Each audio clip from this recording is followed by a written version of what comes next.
Everybody, we're gonna get started. First little sound healing tip for you there. Always fade out smoothly.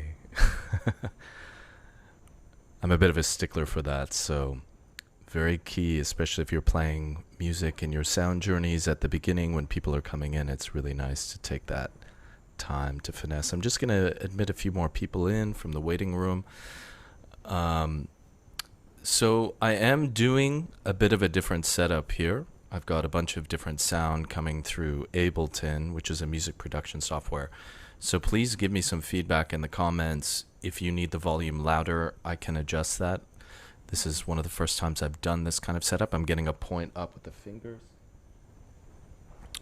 Is that a bit better for everyone? Louder? Yeah, I'm getting some nods, some thumbs up. Okay, great. Okay, so let me just check the comments here. Okay, louder, yes. Okay, hopefully that is loud enough. I can adjust it even more. Let me just peek down here. Okay, so I think it's okay now. So welcome everyone. Welcome to my Druid Den, as I call it, here in Malpais, Costa Rica, just outside of Santa Teresa, which is a beautiful little surfer town on the Pacific coast. And it's quite a balmy night here, not to shame any of my northern friends, because I know a lot of you are probably up in Ontario, and I just saw quite delightfully actually that there was snowfall today. I do miss the winter quite a bit actually, and one of the reasons that I come down here in Costa Rica, Lindsay says, we had snow with an exclamation mark. So I'm assuming there's a mutuality in that delight. But during this time in Costa Rica, it is their winter. Although what that means is they just get a deluge of rain, which I adore because this is the time of year where I usually take my creative sabbatical. I'm working on my next book. I've been producing a lot of new ambient sound journey music. Some of you may have seen the Gaia chronicles of sound journeys I've been posting on my YouTube channel that have been fairly well received. I've been getting some great feedback with some of the new ambient stuff that I'm working on. And yeah, there's a bit of a storm coming in. So if you hear any crashes in the distance, this is a very good mic. I don't know if it'll pick it up, but there is a beautiful jungle thunderstorm coming in, which I'm very excited about. Thunderstorms are the way that Mother Earth cleanses the air. The lightning strikes are like her energetic smudge sticks, so it really purifies everything. And so I'm excited for that. So welcome to my humble abode. I've got some funky lights going on. Hopefully it's a nice atmosphere for everyone. And if I haven't met you, my name is Darren Austin Hall, and I am a sound healer, a mystical musician, and a wisdom teacher. And I'll get into what a few of those things mean, specifically sound healing, as we carry forth in this offering tonight. But we'll begin with a little centering exercise before we get into things. But just to give you an overview, my intention is to give you some of the wisdom on this paradigm that has absolutely changed my life. And if you've noticed, sound healing has become exponentially potent and popular in the world, and it's only growing more and more. And we're going to get into the reasons for that, which I find quite inspiring and profound. But without any further ado, I'm going to put on some more ambient soundscapey music in the background, and I'm just going to invite us to just find a little meditative opening and just using our voices as well to just center ourselves in a very simple and basic way. So I invite you, wherever you are, to just start to close your eyes, start to find a beautiful connection to your life-giving breath. And let's all take a nice deep breath into our bodies and release a nice clearing sigh, because when we exhale, we are clearing waste from the body, spiritual, energetically, physical. So breathing in And I encourage you, as we keep doing that for a few more cycles, to really don't be afraid. If you have the means in wherever abode or home you are, really give sound to that intention that you are releasing through sound, through even a groaning sigh, any burdens that you've been carrying in your day. You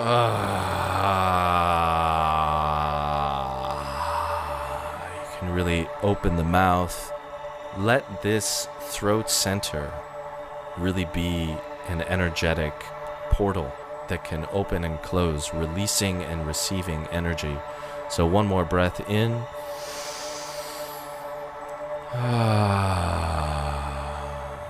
Beautiful.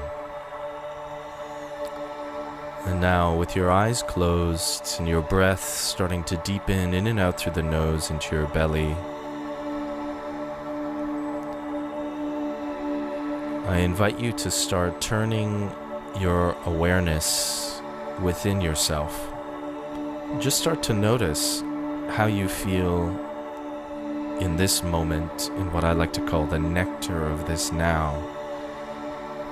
Doing a scan with your awareness throughout your body and just seeing if there are any places that are feeling tight or painful. Maybe take that breath into that area on the inhale and see if you can exhale that tension, and also use your awareness just to soften the body, softening into this moment.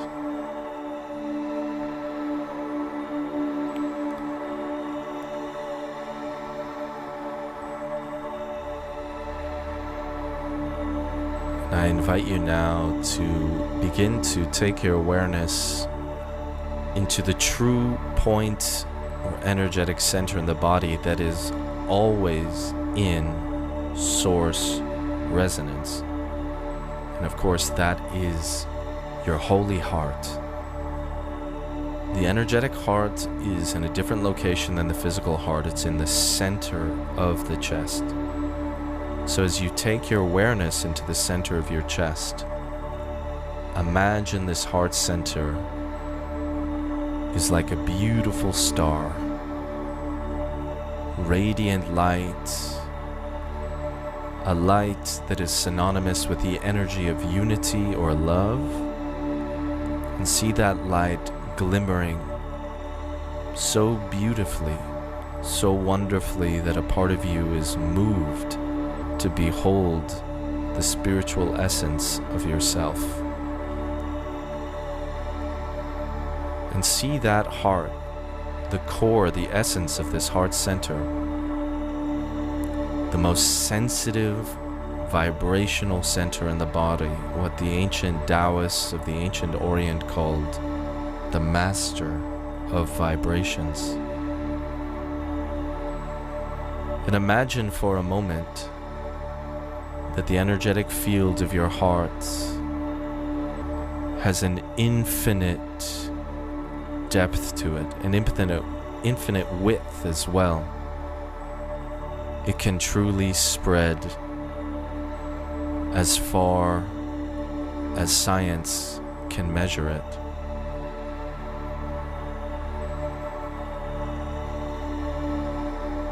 And just take a moment to be in that beauty, to be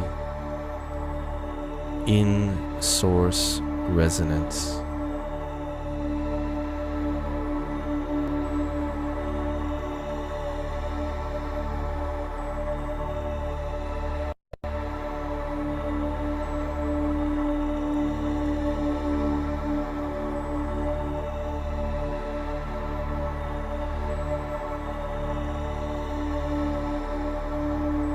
Beautiful.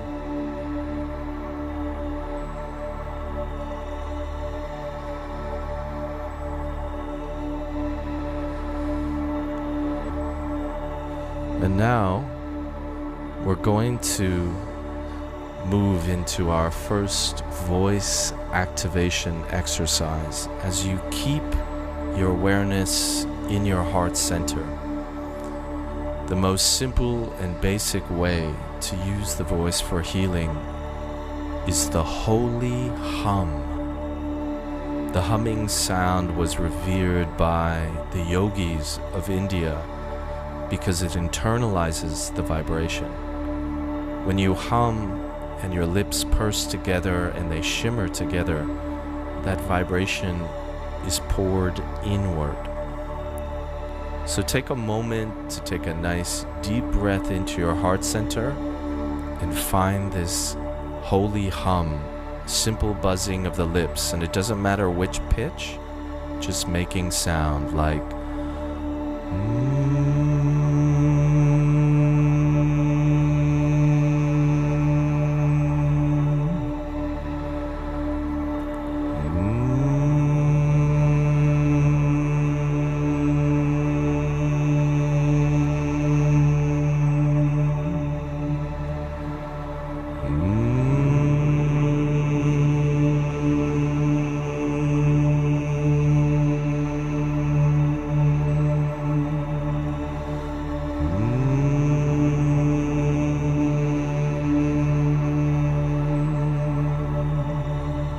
So keep humming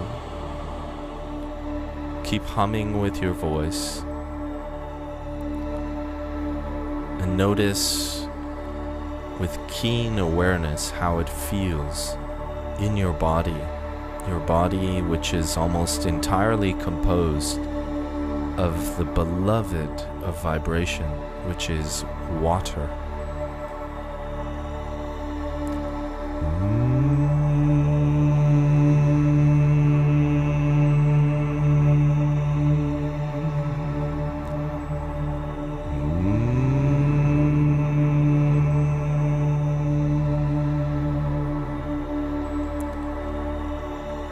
We're going to stack another practice here. So as you are humming into your heart, I invite you to consider a quality that you wish to transmit to your being, a virtue like courage, confidence, or perhaps the simple and ultimate beauty of love itself. And imagine that you are loading this quality into your voice, into your lips, and you are transmitting that now on the carrier waves of the sound to every cell in your body. And every time you inhale, imagine you're drawing that quality into the heart and then humming it into every cell in your body.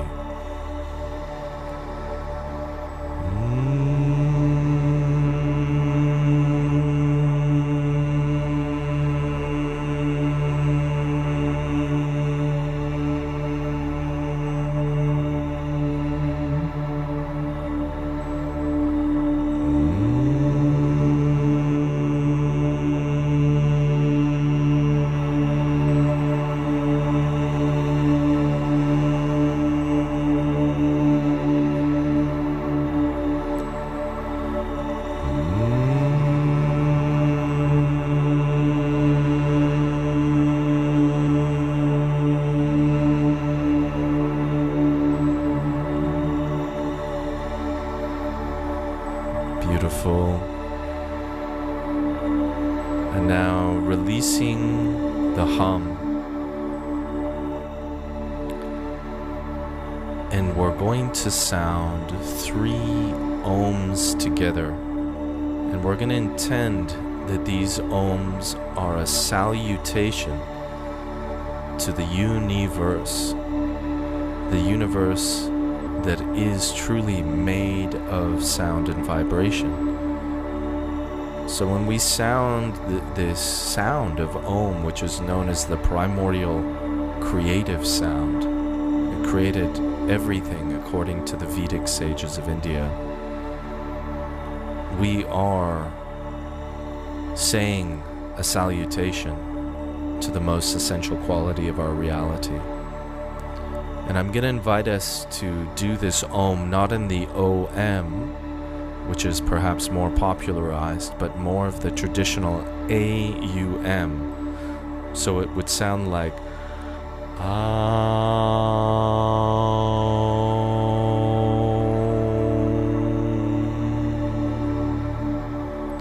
And if you watch my mouth, I'm really relishing, so you can open your eyes just for a moment here. I'm really relishing the opening and the closing, the encapsulation of the entire sound, which goes through all of the holy vowel sounds in a microwave. So,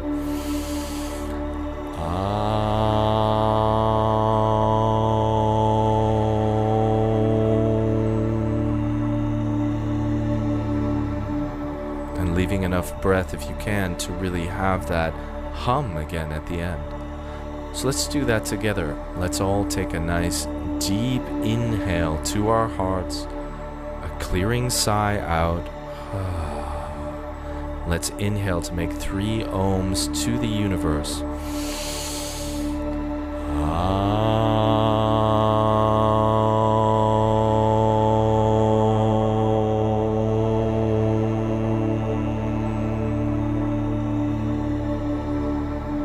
Deep breath into the heart.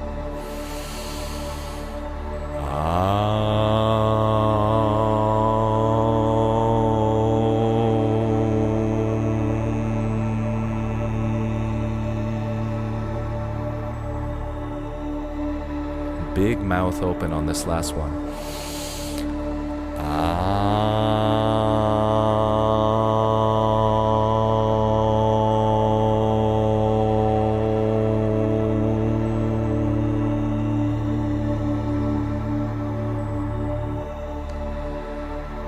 Beautiful. Just taking a moment to close down the eyes if you haven't already again, and just witness yourself. How do you feel after those brief workings of the medicine of the voice?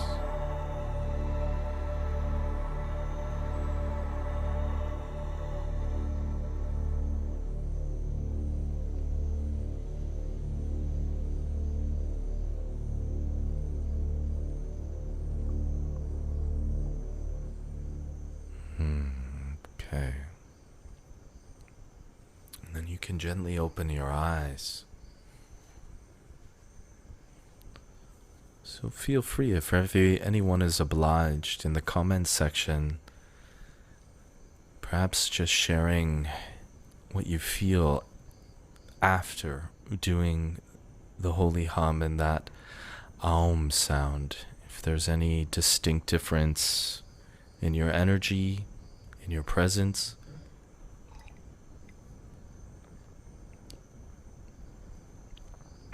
Sandra says, beautifully peaceful, good. Hoping you can hear some of these jungle sounds too. I'm hearing them in my headphones, so I hope so. Heart open, calm, and present, says Lindsay. Callie says, tingling in my fingertips, which is indicatory of energy moving. That's beautiful. The hands as well. Anytime you feel energy in your hands, know that in Chinese medicine, some of the most potent heart points are in the hands. So anything with the fingers and the hands is also indicating a heart activation. Beautiful. So, right off the bat, I just want to recommend, if you are a meditator, which I highly recommend, I feel it's the daily bread of all spiritual folk to spend time just mastering our consciousness through the eternal art of meditation. Before you sit and meditate, I highly encourage using that aum sound 3 times. One thing we've discovered with sound is it's very clearing. It creates peace almost with immediacy. And when we are going to present ourselves to our meditation practice, it's beautiful to feel that incredible sense of peace before we get into things and perhaps have a bit of a struggle with our egoic mind. Oh, sorry to hear that. Jacques had to leave. He was having some severe heart issues. Well, hopefully he can watch this in the replay. We'll send him some vibrations. So, and yes, I think someone had mentioned a sense of calm. I would say one of the things I love most about using my voice, which is the most powerful sound healing instrument, is it's very centering. And a phrase that has come to me this year as I've been contemplating the wiles of our incredibly beautiful and crazy world, it seems like the whole multidimensional multiverse is opening up, is that it's very important that we are in our vibrational sovereignty more than ever. And this is becoming more and more important as we foray into this shifting age, because we are now starting to burgeon into the Aquarian age.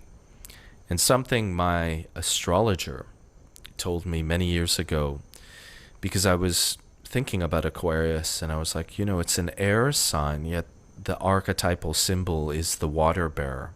You may have seen the symbol of this high priestess-esque women pouring this kind of chalice of water. And my astrologer gave me one of her knowing, sagacious smiles, and she said, but what if that isn't water? What if it's ether, which is vibration?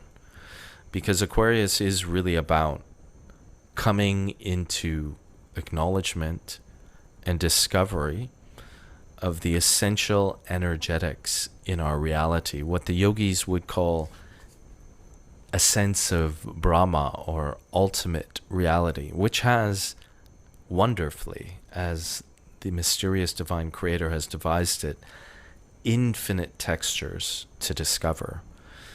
But in this current era that we're entering into, one of the most incipient textures that we're starting to discover is that reality isn't composed of solid, stolid matter.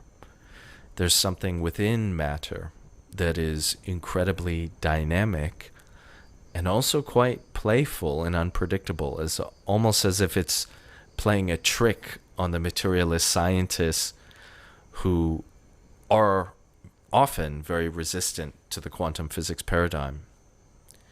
In fact, many don't know that quantum physics, the advent of it was really in the early 20th century. It's over a century old. And the reason why we are still not teaching it enough in our school system and to our children, which I am increasingly, and this may sound strong, thinking a crime against humanity, because we're almost weaponizing an ignorance to our children. Because once you start to learn quantum, and I will say vibrational physics, it's a key of understanding that unlocks a whole different sense of reality, which changes you. And that is why when I started studying spirituality and then found the sound healing paradigm, it changed my whole life. And I see this time and time again, whether it's people coming and taking my source resonance intensives, workshops, or my intensive retreats. When people get to really understand what sound healing is all about, which is an illumination and a utilization of this more energetic ultimate reality, it changes your whole sense of the world. And this is very important because the world as we know it is dying or transforming. And that world is one based on a very hard line, materialistic sense of reality that is very polarized in the this or the that-isms, the left or the rights, all this divisiveness. And the amazing thing is when scientists opened up the atom, which was for them, they thought the most essential form of matter, the solid atom, when they opened it up, they found a world of great enigma. And in that world, they found the particle, which was even a smaller version of matter, but they discovered that the particle was transforming into a wave of energy. It was almost dissolving and reforming. And it was perpetually doing this. And it was doing this in an unpredictable fashion, at least unpredictable in the sense of our understanding hasn't fully been able to embrace it in all its complexity. But what that showed, as Pablo Picasso once said, straight lines are blasphemy. Everything is curvature, the divine feminine. Everything is flow. Yes, things come into form, but they dissolve. And this back and forth dance, this cosmic dance, the Leela, as the yogis called it, is more closer to that ultimate sense of reality. And this is very important for us to understand, because you might see that those who are holding the old guard of the old world are absolutely throttling us with chaos of divisiveness in our world. I mean, some countries on the planet seem to be in such state of divisive friction, there's almost like a civil war fomenting. But I'd like us to reframe this as more the kind of thrashing around of a dying system. And for those of us who have already started to pioneer into more of this Aquarian age, which sound healing is a primary part of, this time is probably quite enchanting, quite beautiful, even to the point where you might feel a little bashful that, my gosh, I know there's all this chaos happening in the world, but I feel so much beauty. And feeling is important, because feeling is vibrational sensitivity, and that is our divine feminine. And that divine feminine within all of us has been highly suppressed for a very, very, very long time, to the point where a lot of us are benumbed. We don't feel powerfully enough. And that's very important, because feeling is primary. It becomes before thought. Doesn't mean it's better than thought. Thought and feeling are supposed to work in a beautiful sacred marriage. But feeling is a primary intelligence, meaning it happens first, and the thinking comes after. And this has to do with being in our bodies too, to be what I like to say, devotionally embodied. And so that's why when I do my sound healing trainings, we do things like shaking medicine. We do inner body awareness meditations where we're starting to resensitize our bodies. And one of the most simple ways that we can resensitize our bodies is what we did at the beginning of our offering here today, which is just using your voice. Voice practice brings you in direct contact with your body, because it's happening in the body. It's happening in the throat. It's very hard to think while you're toning, singing, or doing mantras. It's very hard to be thinking about, a big problem in your life. It can still be there. It's not like it completely disappears. But when you're singing, it brings this vibrational sovereignty in, meaning your vibrational essential nature gets highlighted. And this is going to become increasingly important to stay centered, embodied, in balance as much as possible. I do sound work every day, sometimes multiple times a day. And it's just going to ramp up, because we are also in a cosmic overture right now. There are energies that are being transmitted to our planet from our sun, from the central sun of our galaxy and beyond. And these energies are all compelling us to awaken. It's like a cosmic rescue system to awaken humanity so we can break this tyranny of mind control and ancient pain and karmic cycles that have been oppressing us for so long. And I believe the dawning of sound healing in this age, because sound healing is not necessarily novel, but one of the dawnings of sound healing, or redawnings, is to give us a powerful tool to help us to raise the level of our consciousness, to raise the level of our vibration, so that we can transcend the clutches of a system that is based on keeping us in a very low vibe, a very egoic, overly personalized form of consciousness, where we are not aware of all the mysticisms around us that can nourish us as well and bring great inspiration into our life and help to fuel our evolution, because that is essentially why we're here as well, is to evolve and grow joyfully so. The soul is on a journey to learn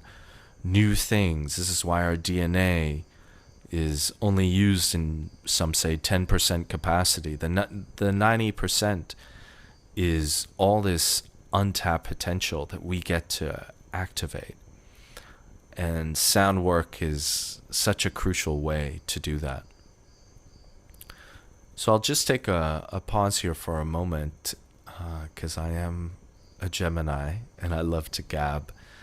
The comment section is open on my screen, so at any point, if anyone has a question, or if you want to interrupt me or ask me to elaborate on something, feel free to just launch them there, and I'll be aware.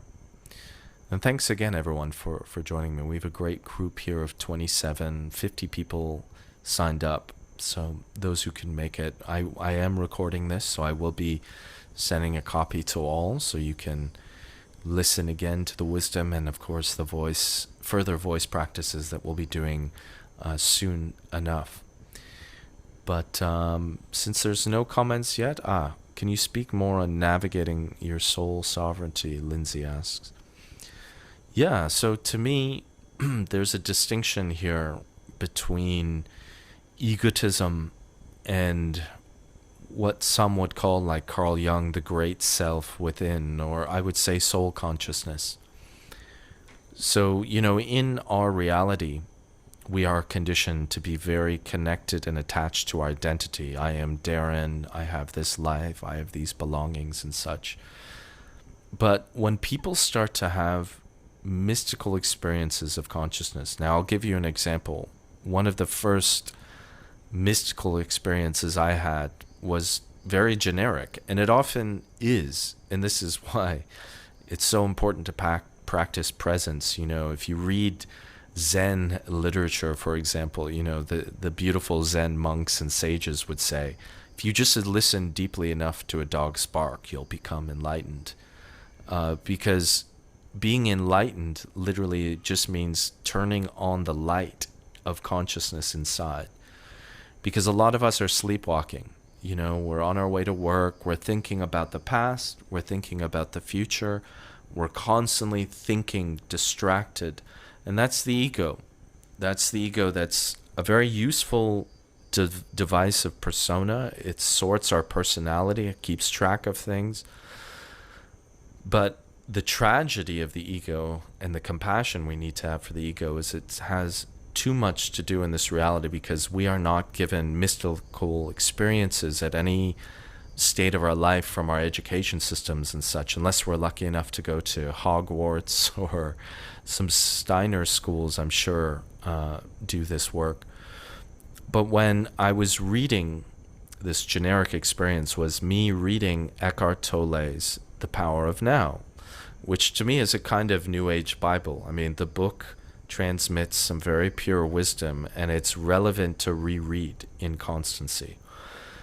And in the edition I had, there was these little symbols in the book that Eckhart had placed, and he said, anytime you see this symbol, I want you to take a moment to stop reading, connect to your breath, and feel what he called the energetic field of the body, which he called inner body awareness. And I remember seeing this symbol and taking a moment just to breathe, and I felt this energy in my hands and in my body. And it was like my egoic consciousness was up here, and all of a sudden I was up here, and I was like observing myself. And I was like, whoa, there's a different state of consciousness that I've never been aware of. And then I became absolutely obsessed with wanting to relate to that state more and more, because the feeling that I had in that state, and it deepened as I did meditation and yoga and practiced many different forms of spiritual things, it deepened into a state of contentment where I felt at peace despite anything that was going on in my reality, even applying it to scenarios that were quite stressful, like a flat tire or a fight with a spouse. If I took a moment to come to my inner body awareness, it was like there was this form of my consciousness that was liberated from the situation, but it was still woven with it because I could act from that place. So I wasn't disassociating. And the other thing I noticed was the more I came into presence of this higher state of consciousness, I'll say, the soul consciousness, to relate to your question, Lindsay, about soul sovereignty, is it would be suffused with insights, like lightning bolts of revelation that were sometimes so precisely the solution that I needed that I felt kind of ashamed that I had spent hours trying to problem solve with my intellect something which, in a moment of insight, just bam, there it was. And a lot of the great minds, from Nikola Tesla, scientific minds like Albert Einstein, and great writers have remarked that their creative genius comes through in these moments of presence. And I would say that is coming into contact, that higher consciousness is more the consciousness of the soul, which is more of our essential ultimate self. So how do we navigate staying in touch with our soul sovereignty throughout our days? Because if you haven't noticed, daily life grinds. It grinds your presence. Now more than ever, because we have these, I call it the dumb phone. You know, these phones that, you know, they have smart tech in them, there's no doubt. But there's all these distractions. And now with AI, whoo, and I love AI. I use AI for different tasks, but I have serious boundaries with these technologies. And more I'm spending time in my days. One way I'm navigating, staying in touch with the sovereignty of my soul, so I'm not lower down in the ego where I'm much more waving back and forth. The ego is conditioned to be dualistic, because if it wasn't, we'd be in this state of oneness, and then Darren would be walking around on these beautiful beaches feeling like he was, you know, at one with the ocean, and then melding into a tree, and I'd have no way to distinguish myself from anything, which can be beautiful to do from time to time. And the more you start to relate and start to discern these different forms of consciousness, it becomes as easy as just shifting gears to the point where you can be both, which is wondrous. You can be yourself, your egoic self, while tapped into the soul sovereignty, where you're getting all these beautiful insights from a more cosmic intelligence that you're connected to. And to relate this to sound, you know, the ancient yogis of India, they used to work with this thing called mantra, or they still do, they use mantra. And mantra literally means protection for the mind. And when they say mind, they're meaning more of the mind of the soul. Because when you sound a mantra, first of all, as I noted at the beginning, when you sound, you are concentrated, you are focused, you are present. The egoic blathering starts to diminish. But of course, Sanskrit, which we don't have time to get into today, but the whole alphabet of Sanskrit, which mantras are built on, is a sonic mystical alphabet where every sound has attunements to your vibrations. So it's very profound. Adita said, I completed my first day off Vipassana last month. Congratulations.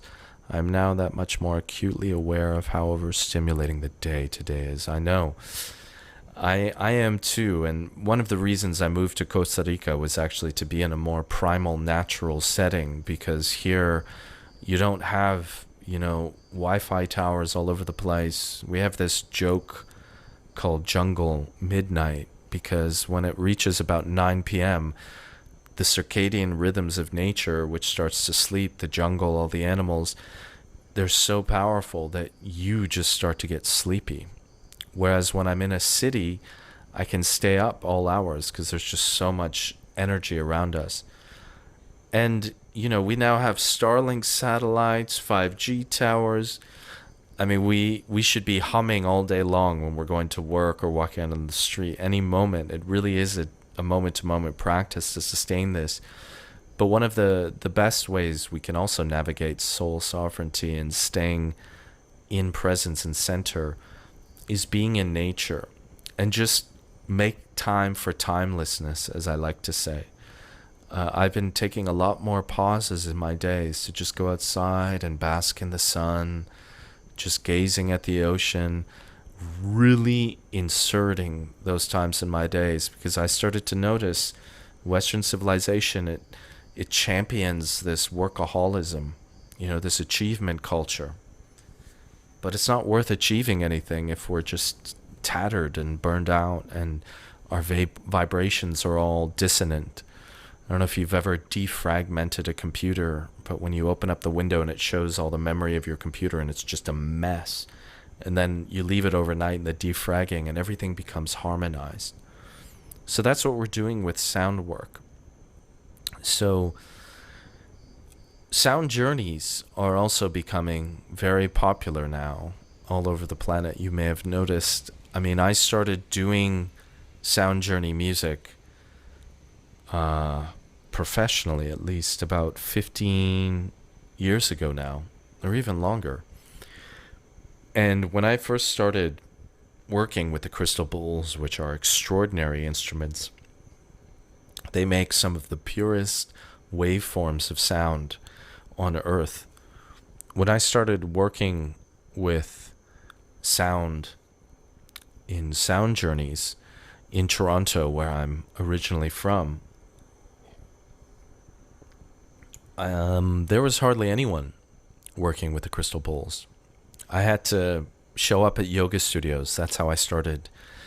And I had to, try and convince people what these things are. I got rejected a few times. People were like, who's this wacky dude in these crystal bowls? What's this all about?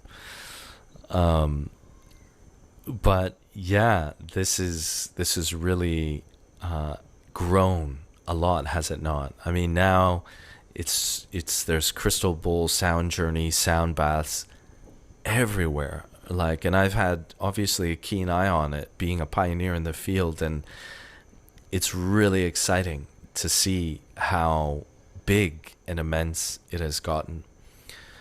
And that was one of the other reasons that I created my trainings as well, was, heck, I've been doing this long enough. I should pass on the torch as well, pass on the knowledge, because I know at the beginning I didn't really have anyone, and there was a lot of my first crystal bowl set, I didn't know about perfect pitch bowls, so when you buy crystal bowls, you should know that they're generically off pitch. They may tell you that's a root chakra C note, and you'll buy it, and then you'll be playing it, and you'll be like, it happened to me when I jammed with a guitarist friend, and he was like, dude, I think your bowls are all out of tune.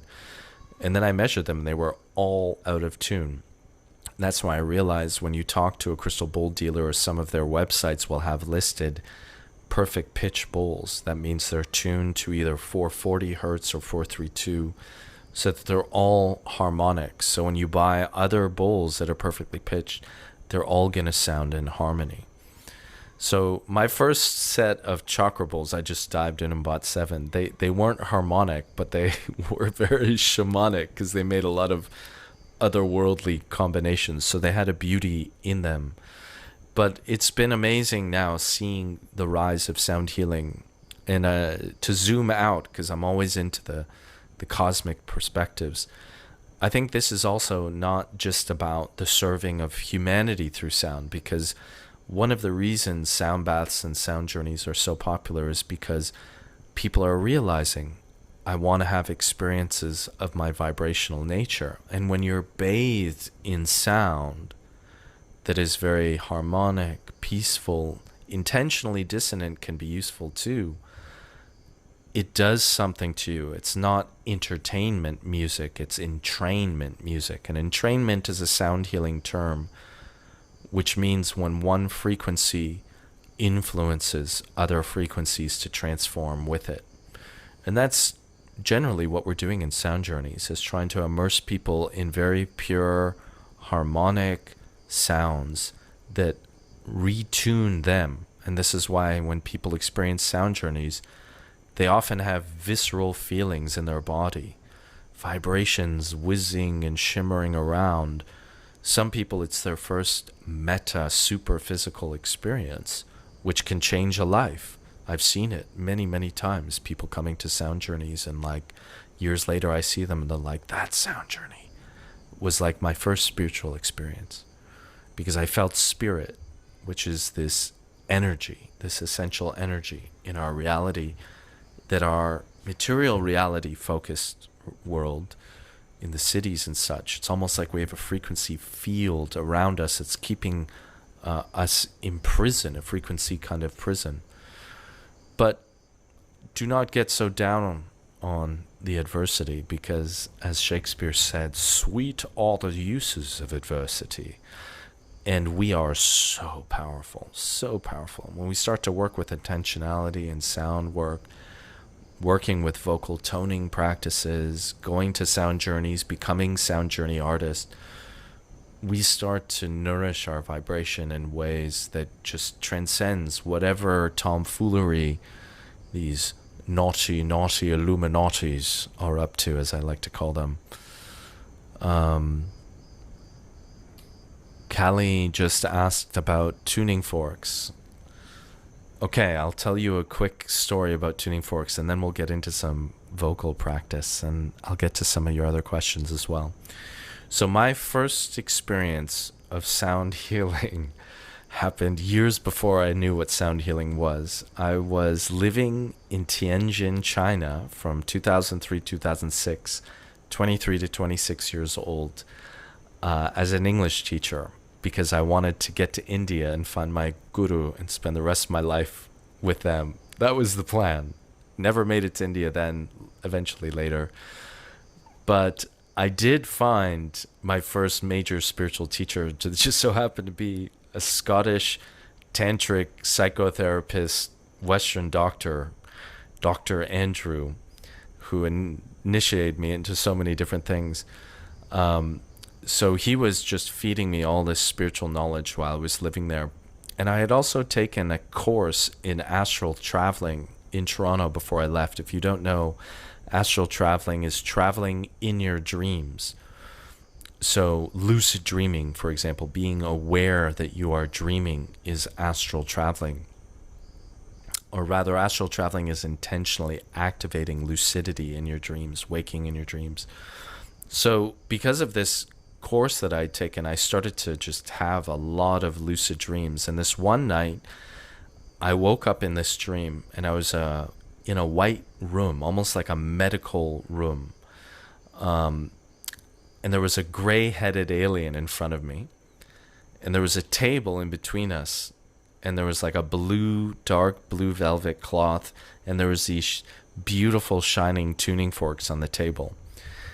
And this ET started picking up the forks, and without striking them, which was fascinating, somehow made them vibrate and wave them around the aura of my body.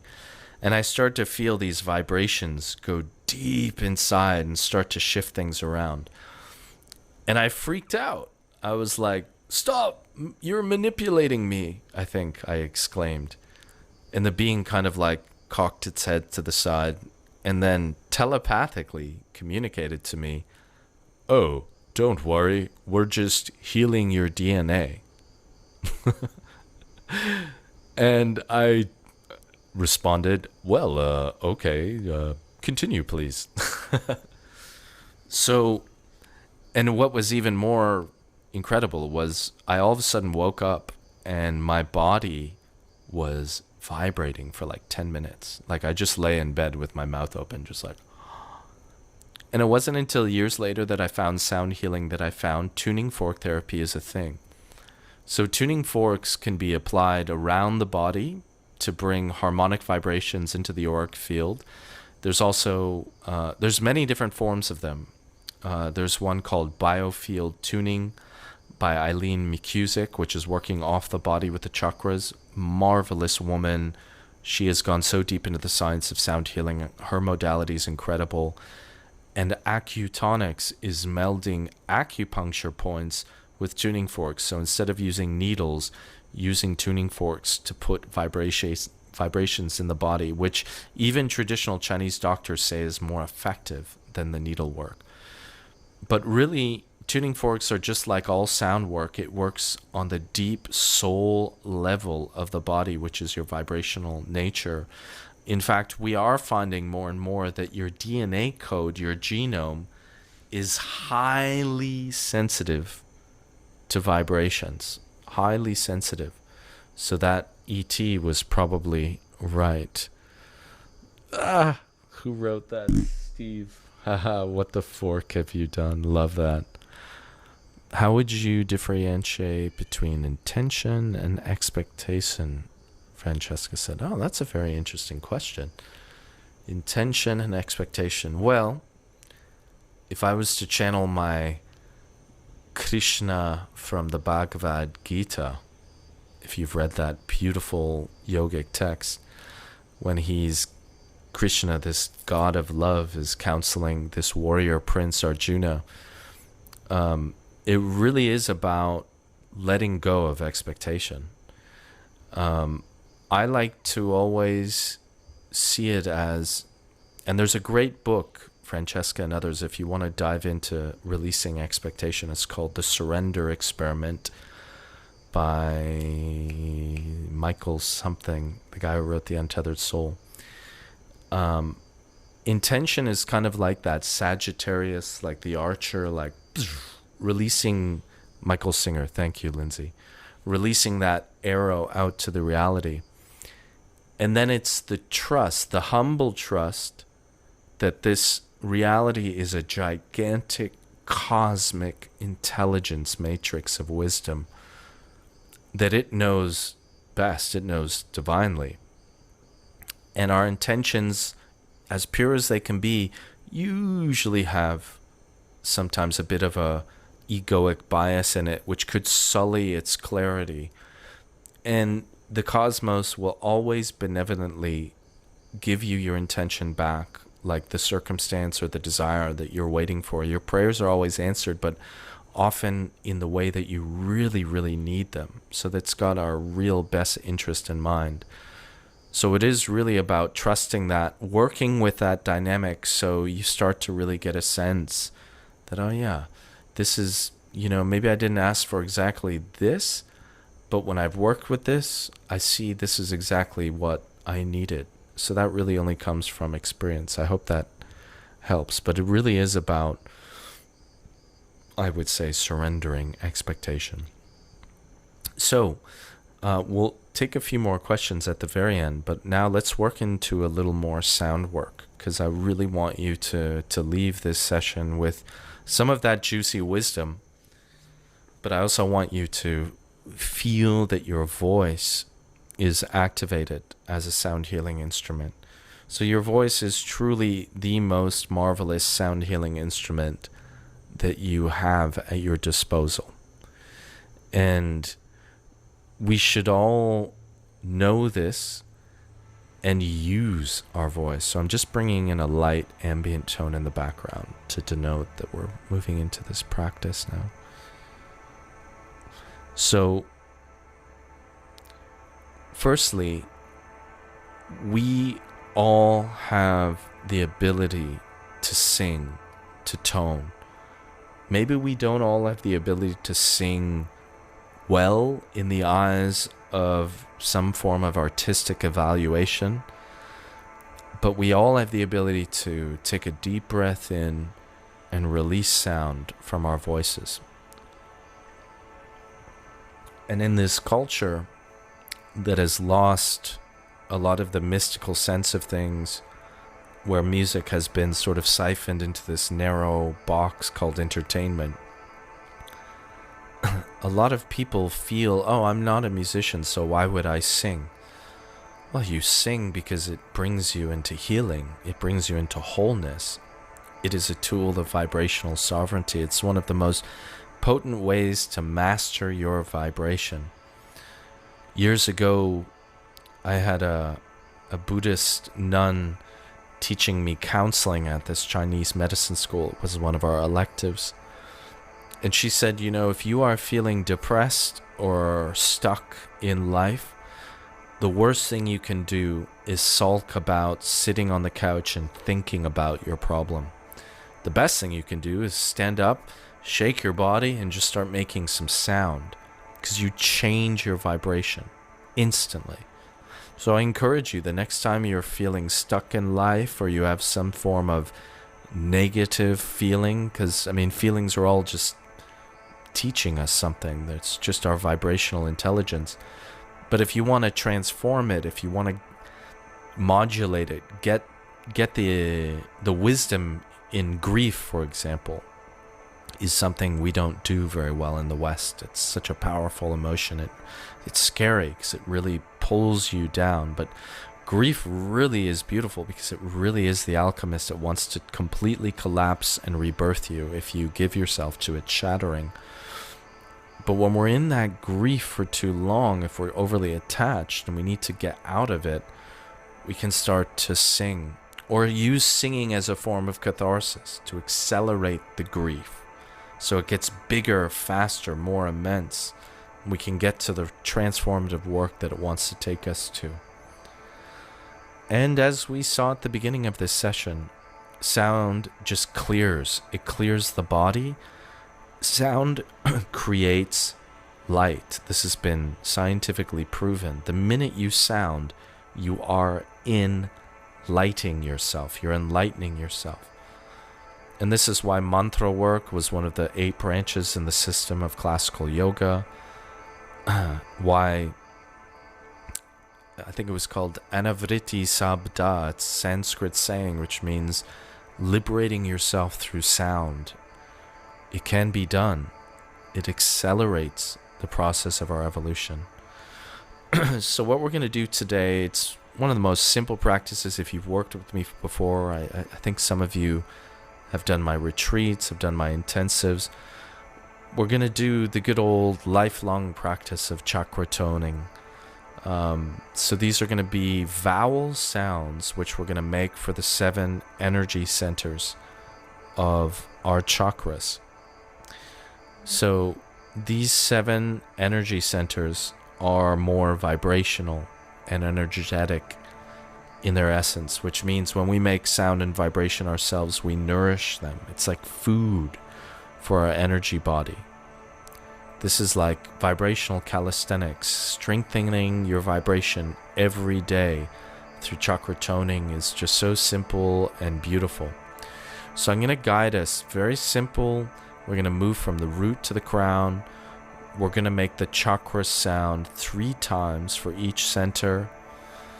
All you have to do is remember to take nice deep and relaxed breaths in and let the sound be relaxed. Don't try and make it overly loud.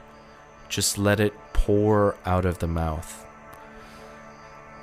And at the very end, I'll open a moment for free singing, where you can just, in the privacy of your space, just let your voice fly a bit. Let it go into different pitches, different spaces.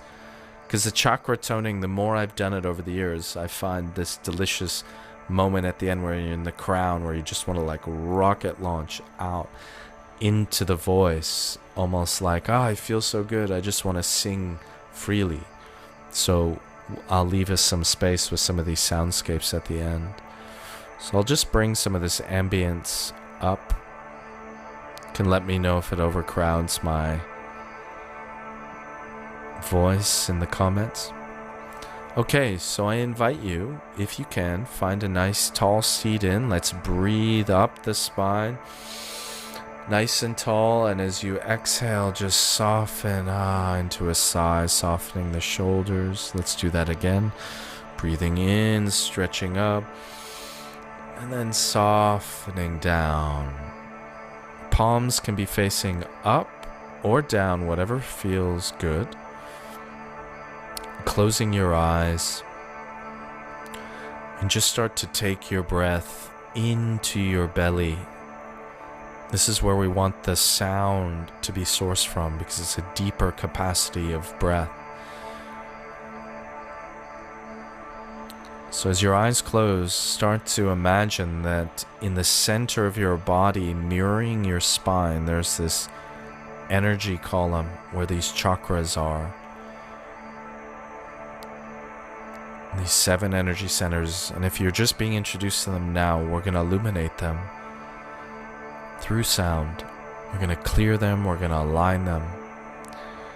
So now I invite you to take your awareness down to the root chakra, the base of your spine, and imagine a ball of beautiful red energy. And the sound we're going to make for the root chakra is Now I will make a pitch of like but if you need to sing lower or higher, by all means, go for it. So let's breathe into the root, releasing a clearing sigh. And then 3 times, breathing in.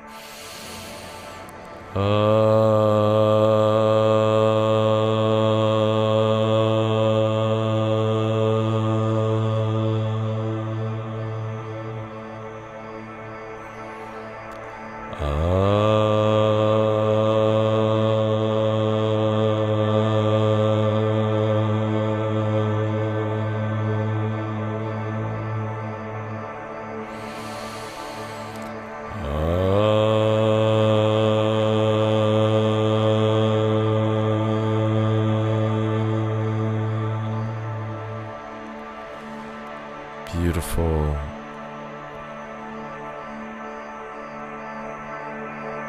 Breathing love into your roots.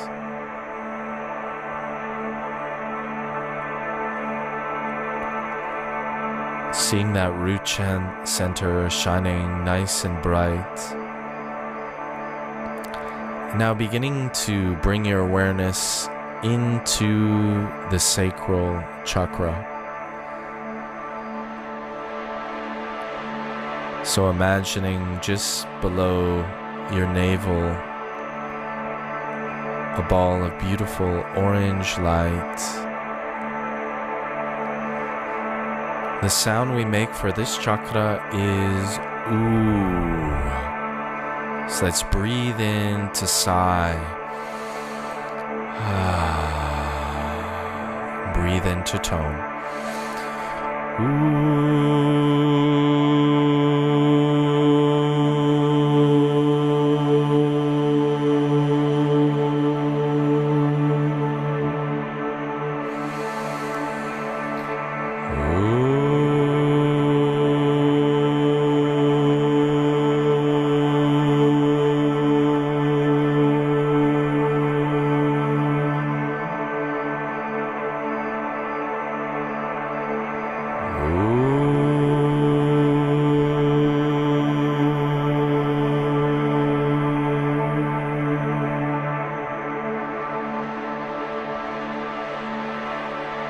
Beautiful, breathing love into your sacral chakra.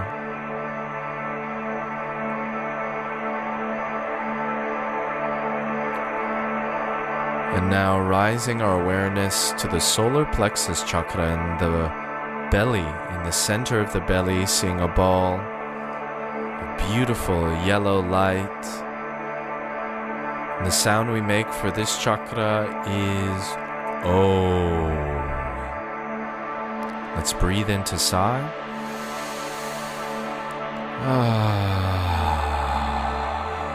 And breathe into tone.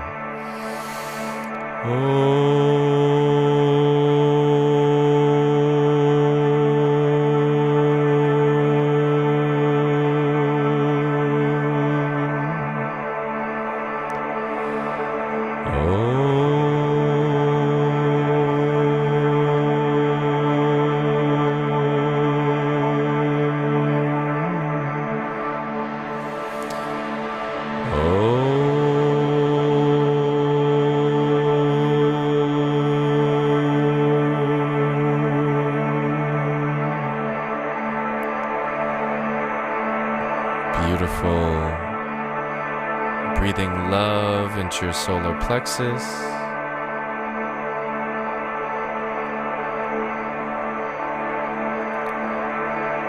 Now rising the awareness up into the heart center, that master of vibrations.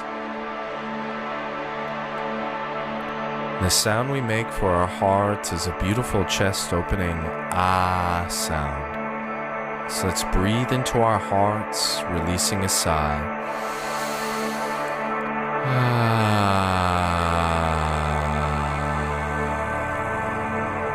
Breathing into sound.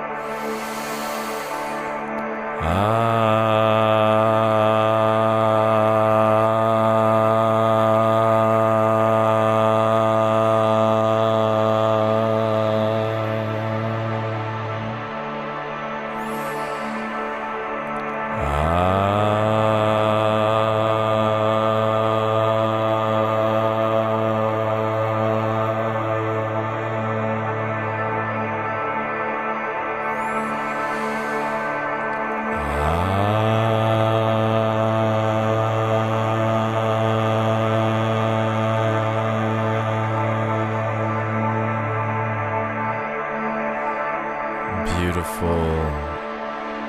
Breathing love into your heart, seeing that green ball of energy in the heart.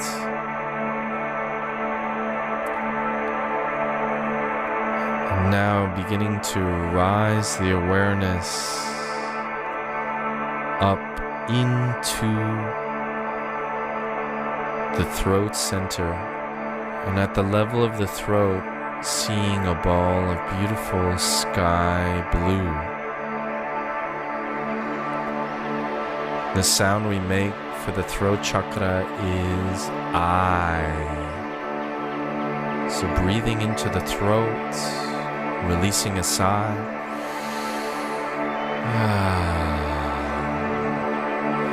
Breathing into sound.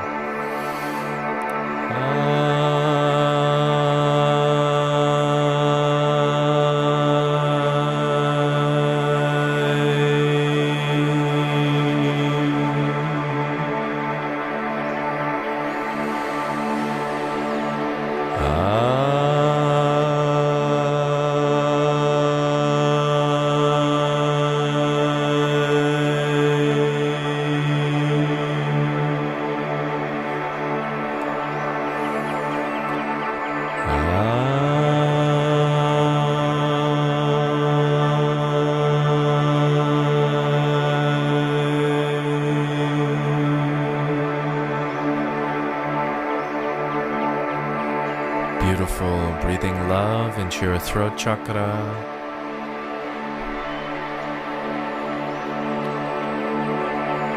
Now moving our awareness up into our third eye, seeing in the center of the brain a ball of beautiful purple light. And the sound we make for this chakra is A. Let's breathe into the third eye, release a sigh.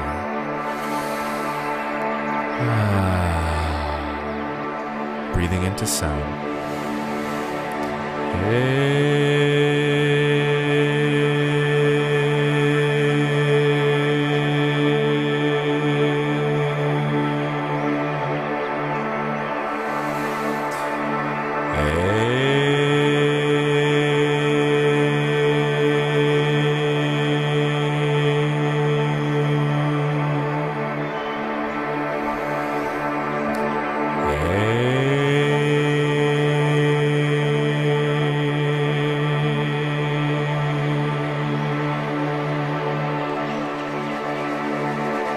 Beautiful.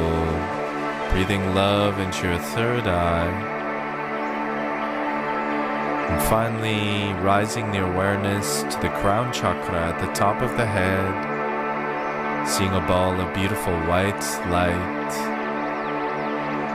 And the sound we use for this chakra is E.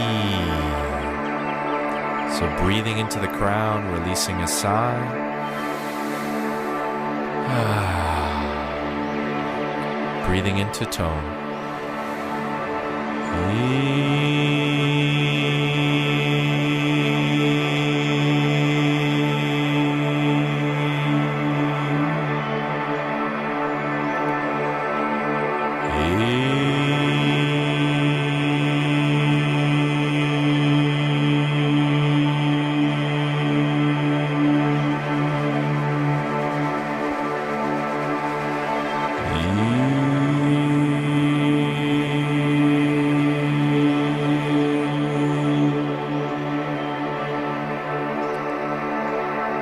Beautiful. From this space of full activation of all of our chakras, just let your voice explore up and down, all around.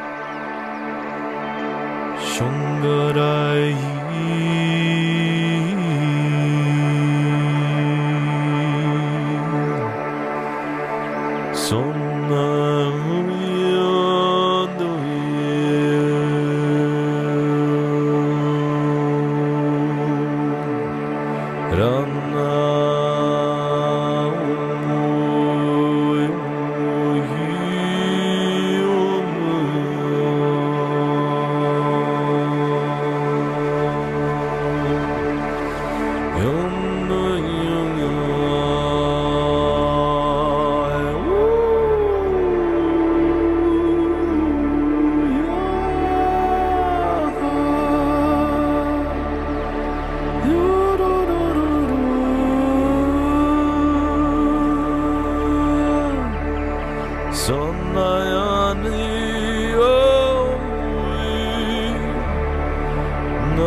start to release your voice, coming back to silence.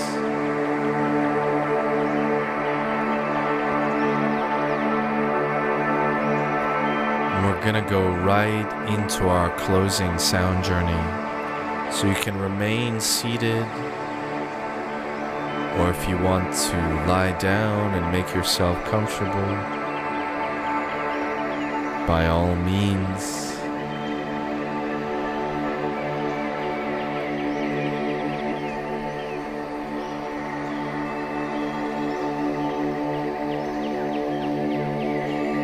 Staying with your breath, breathing love into your heart.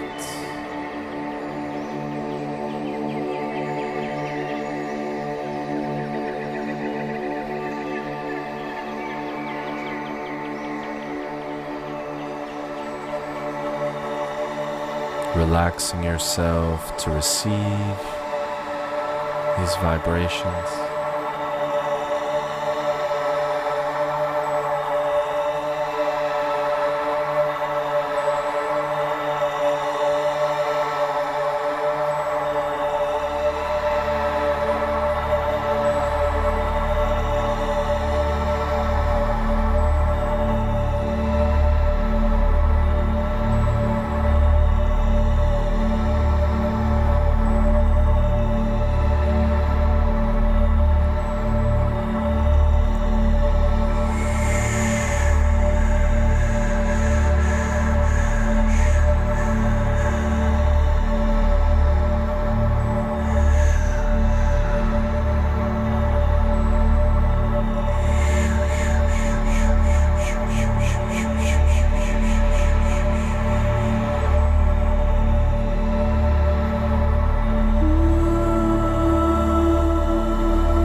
beginning to gently draw yourself back to consciousness of your breath.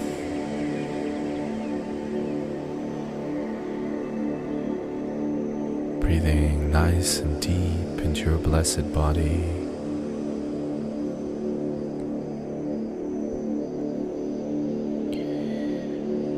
Starting to find just little movements in the fingers and the toes.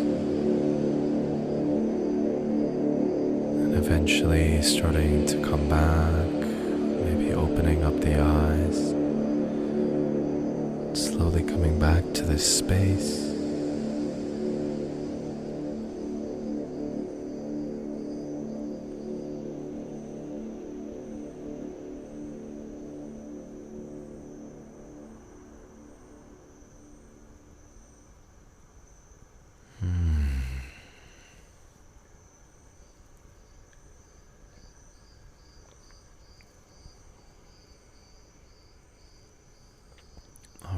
So welcome back to this dimension if you've been off traveling.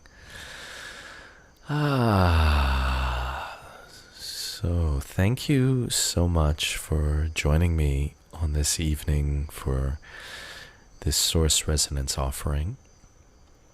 And I wanted to just share in closing that I have many different ways to stay connected to my work. If you enjoyed that sound journey, definitely go on to YouTube and you can find my channel, Darren Austin Hall, and I've been releasing similar ambient vibrations, one called The Awakening of Gaia, and I just released a new one today called Gaia's Dreaming.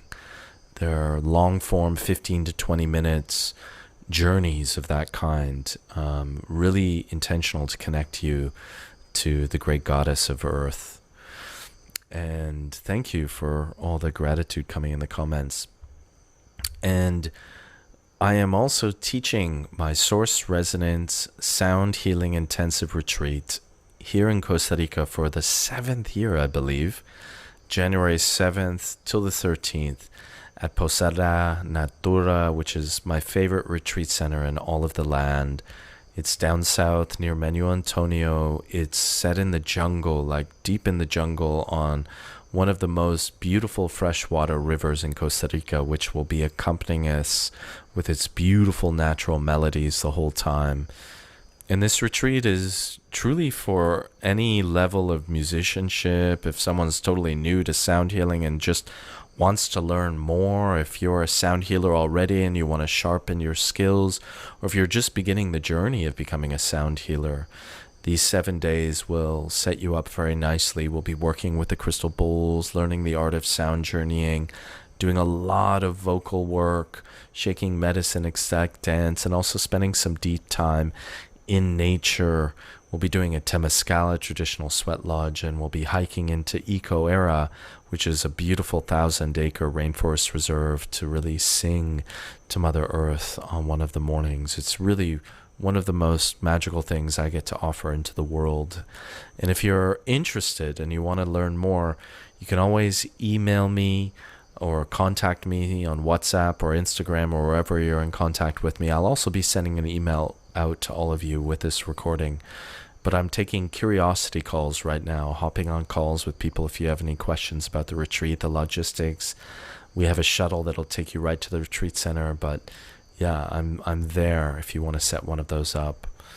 So yeah, thank you so much for joining me, and I will also be soon launching New Moon Sound Journeys live on YouTube. I'll be starting with the next Scorpio new moon, so you'll catch wind of that, news of that.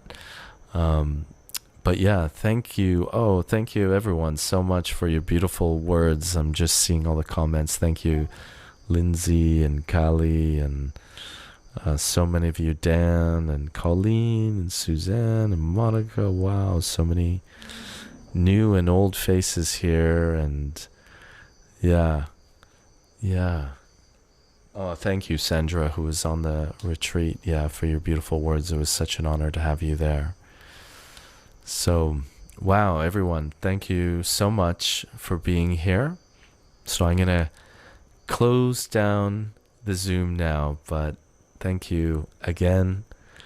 And I'm wishing you all so much love. And as we like to say in Source Resonance, you know, may the Source be with you. So namaste and all one, everyone. And oh, there's hearts flying on my screen now. I didn't know you could do that. Thanks, Sandra. Thanks, Kati. Yeah, you're just over in Montezuma. Now there's lots of hearts. I love it. I gotta figure out how to do that. That's fun. Oh, now there's like fountains of hearts. Okay, this is like we've reached the 5th dimension on Zoom here. This is wild. So thanks everyone. I'm gonna shut it down now, but thank you all so much, and yeah, divine love to you all.